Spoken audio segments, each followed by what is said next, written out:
Oui. Donc on a vu que les institutions sont là pour garantir la sécurité du peuple. Donc je souhaiterais savoir votre vision dessus, comme étant un élément du peuple et en voyant que ces institutions sont sous la domination des prédateurs. Ça c'est la première question.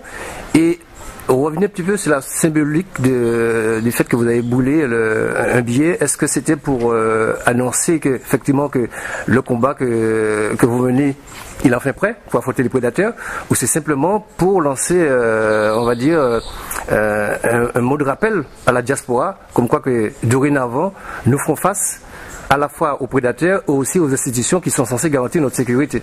Alors, à la base, alors, notamment que 5000 francs CFA, c'est rien du tout, 7 euros. Pour le peuple, pour certains pauvres, ça peut leur permettre de se nourrir quelques jours. Oui.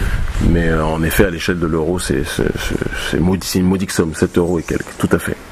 Pour répondre à votre question de départ, mes très chers frères, les institutions initialement sont faites en effet pour servir les intérêts de la population. Elles sont faites pour donner un cadre politique dans cette logique justement de participation de la vie de la cité à la population, à la masse, donner une orientation, donner une vision à long terme et donner la possibilité à la masse de manière générale de pouvoir se saisir de son destin. Les institutions sont censées servir le peuple et non pas se servir du peuple pour leurs propres intérêts. Donc les institutions, c'est comme une barrière permettant de délimiter le cadre de vie, d'action, de possibilités des populations de manière générale. Ça, c'est dans la définition originelle. Sauf qu'aujourd'hui, dans les 3/4 des pays, les institutions sont en réalité prises en otage par l'oligarchie capitaliste. On dit occidentale, mais on pourrait même dire apatride, parce que même occidentale, je suis même pas sûr qu'elle soit tant occidentale que ça. C'est beaucoup plus complexe à mon avis.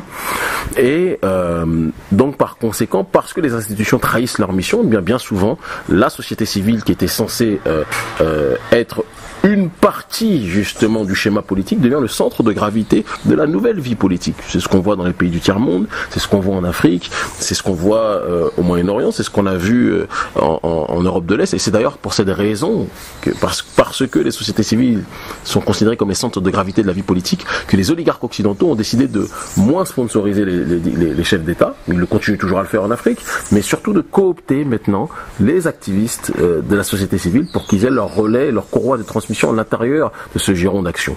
Mais il y a un adage qui dit que les élites africaines ne font pas pour le peuple, c'est ce que je dis, le peuple le fera lui-même. Et donc par conséquent, dès lors que les élites et les institutions trahissent leur mission, eh bien il en va du devoir de la population de prendre ses responsabilités et de mener ce travail d'évolution et donc de révolution.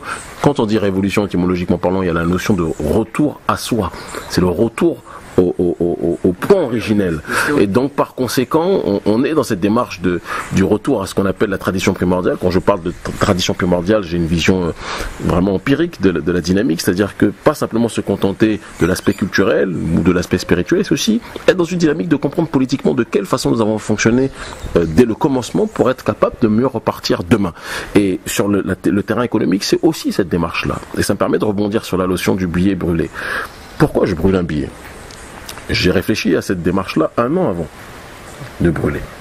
C'est quelque chose avec lequel j'ai parlé avec mon staff de longs mois auparavant. C'est d'ailleurs à la sortie du voyage en Haïti que je dis il faut qu'on passe à une autre étape de notre combat politique après le pèlerinage qu'on a fait auprès des Salines, auprès des Boukman, etc., etc. Toussaint l'ouverture aussi, mais j'aime bien dire des Salines d'abord. Et dans cette orientation, on sait que dans la tradition, chaque objet a une âme. Chaque élément sur cette planète ou dans cet univers a une âme. Si je touche un papier, je le déchire, il y aura des vibrations par rapport à cette réalité-là. Ça a un sens, ça a une symbolique. Nous sommes un peuple de symboles. Quand je prends un billet de franc CFA, que je le brûle, je vais même parler un langage que les chrétiens, sans être moi chrétien, parce que je suis plus dans la tradition, mais je suis dans la tradition primordiale, mais je suis ouvert à tout le monde, donc ça me permet de parler avec tous. Les chrétiens, quand les Hébreux ont commencé à adorer le veau d'or, Moïse est venu à brûler le veau d'or. Pour leur rappeler que c'est le Dieu l'unique que vous devez adorer et non pas le veau d'or.